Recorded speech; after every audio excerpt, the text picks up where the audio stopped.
Hi everyone, Petrik here. We are in the month of July, so before I make more videos, I want to spotlight some books that are being released within this month first. So today's video will be about 8 noteworthy sci-fi or fantasy release in the month of July 2025. And honestly speaking, most of the books that I'm going to be talking about today, they are actually self-published or indie fantasy books. So if you are into those, make sure to check these books out. I mean, I haven't read, any of them, but they do sound interesting enough to me, and I will make sure to check them out someday amidst all my busy schedule. But of course, let's start from the first book. And this is being released on the 1st of July.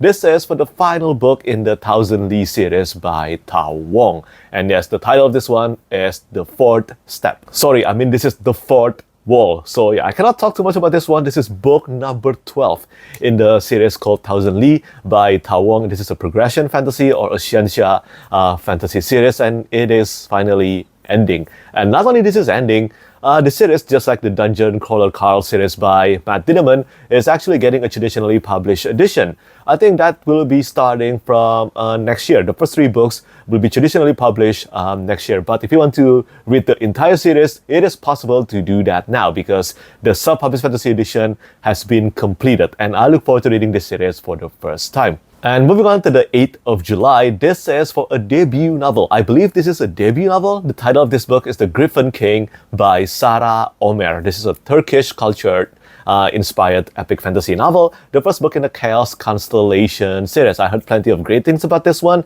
but for those of you who want to know about this is the premise of the book. Batar was only a child when he killed a griffin, making him a legend across the Red Steppe. As an adult, he is the formidable Batar Ra, chosen by God to rule the continent that once scorned his people. After a string of improbable victories, he turns his sights on the wealthy, powerful kingdom of Macrae, whose princess ruled the skies from the back of Pegasus.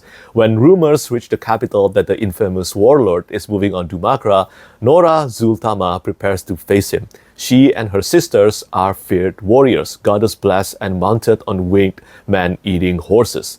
But as deceit and betrayal swirled through her father's court, Nora soon learns the price of complacency.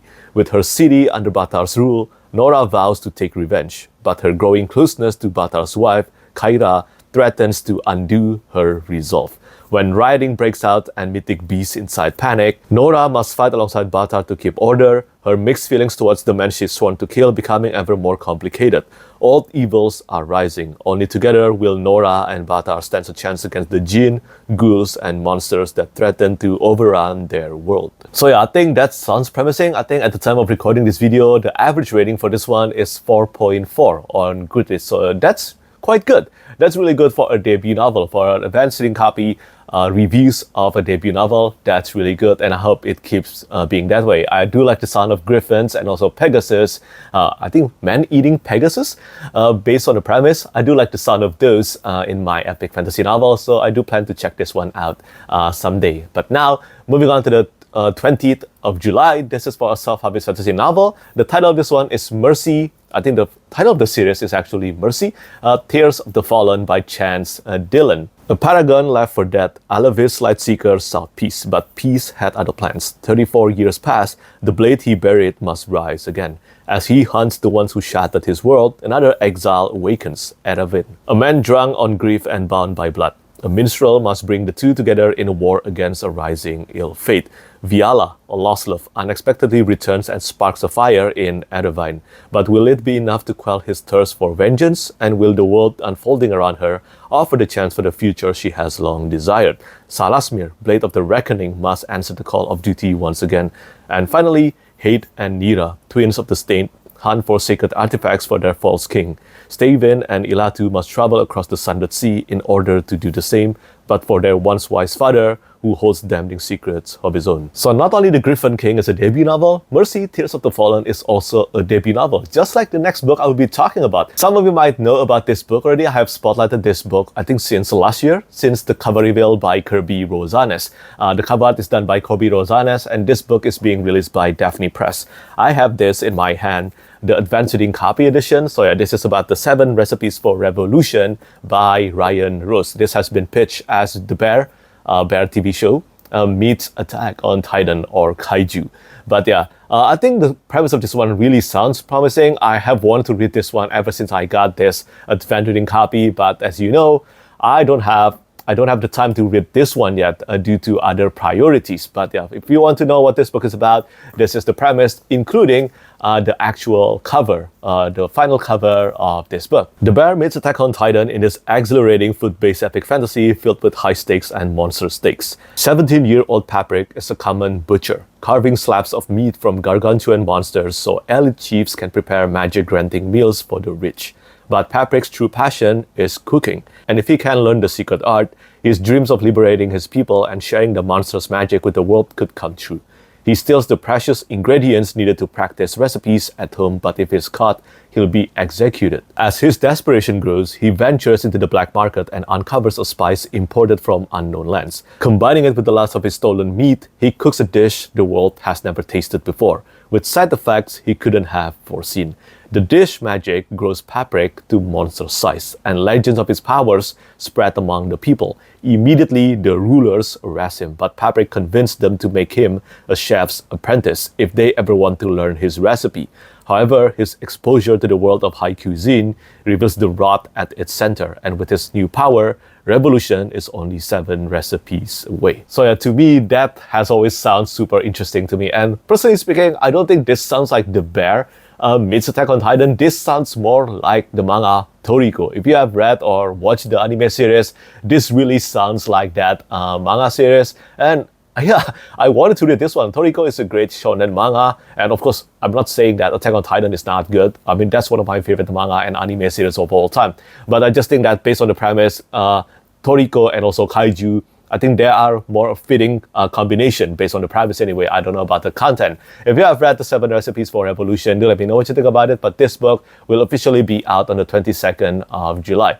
And then finally, for the next 3 books I'm going to be talking about, all these 3 books will be released on the 25th of July. 2 of them are actually conclusion to a series, and one of them, again, is a debut novel. So I will just get to the debut novel first. This is The Winds of War by Mosha Winter. This is the first book in the tapestry of the Tarnished, and these threads are soaked in blood. The Astaris Empire is fracturing, its realm flocked by war and fanaticism. Empress Celine and her Gold Council vie to maintain control, but what is control for a nation built on blood and lies? In the east, the storied Ravi people cling to their independence, but as the ruinous First Legion of the Empire arrives at their walls, hope is decimated. Even so, Yue, the Dragon Rider, and Rizu, the Shadow Guardian, will lay down their lives to protect their home, and Kirana, High Chieftainess of the Ravi, vows to lead her people through no matter the cost. Elsewhere, the prodigious Hudson pursues an education at the fabled Great Library of the Awakened. But he quickly learns that the curiosity is both a boon and a burden as his studies unveil cataclysmic secrets about the world that could change everything. So yeah, that debut is being released on the 25th of July, and for these next 2 books, they are conclusion of a series. The first one that I want to spotlight, this is for The Broken Sword by L.L. Macrae. This is the 3rd book in the Dragon Spirit series. This will conclude this dragon epic fantasy series. I'm not sure whether this is a Dragon Rider epic fantasy, but dragons are definitely dominant in L.L. Macrae series, The Dragon Spirits. I heard great things about the first book, which is The Iron Crown. If you have read that one as well, let me know what you think about it. And then we have the final book in the Aenigma Lights by Janice Andrews, or J.A. Andrews. The title of this one is The Lastlight. Just like all of, I think every book by Janice Andrews, all of them takes place in the same world but different era. Just like the Keeper Chronicles and then the Keeper Origin. The Keeper Origin is a prequel to the Keeper Chronicles, but this one, the Aenigma Lights, is a sequel series to the Keeper Chronicles. But I believe it will revolve around different characters and also different story. But yeah, this series is being concluded on the 25th of July as well. If you have checked out Janice Andrews' books, I think you will know that the majority of her books ever since the Keeper Origins, they are all incredibly high rated, and many have mentioned that if you love the Radia books by Michael J. Sullivan, there's a really good chance we will end up enjoying Janice Andrews' books. And it's still kind of crazy that I still haven't read anything by Janice Andrews yet, considering how much I love the Radia series by Michael J. Sullivan. But yeah, the final book that I want to spotlight today, this one is being released on the 29th of July. This is for a book by Rob J. Hayes. The fourth book in the Titan Harper series, Black Cloaks, is being released on the 29th of July. And yeah, this is a sci-fi progression sci-fi series. And yeah, I think the pitch for this one is actually Naruto in space, if I'm not mistaken. But I haven't read this one. Rob J. Hayes, I mean, he released a lot of books, and I've been reading a lot of his books, like the Where Loyalties Lie, The Fifth Empires of Men, and then also the Mortal Techniques, and of course the God Eater series. Those are the only ones that I have read. I haven't read many of them, just like this one. But if you have read this, let me know what you think about it. Yeah, this book, the fourth book out of 6, is being released within this month as well, in the month of July. But yeah, that's the 8th noteworthy sci-fi and fantasy release that I want to spotlight today. These are all being released in this month. Some of them are out already, so if you want to read them, make sure to check them out. So yeah, let me know what you think about all the books that I spotlighted in the video. And of course, if you have read any of them, let me know what you think about them. As always, thank you so much for watching, and thank you for your support. Bye-bye. Lastly, I want to say thank you so much once again to all my patrons who keep on supporting me.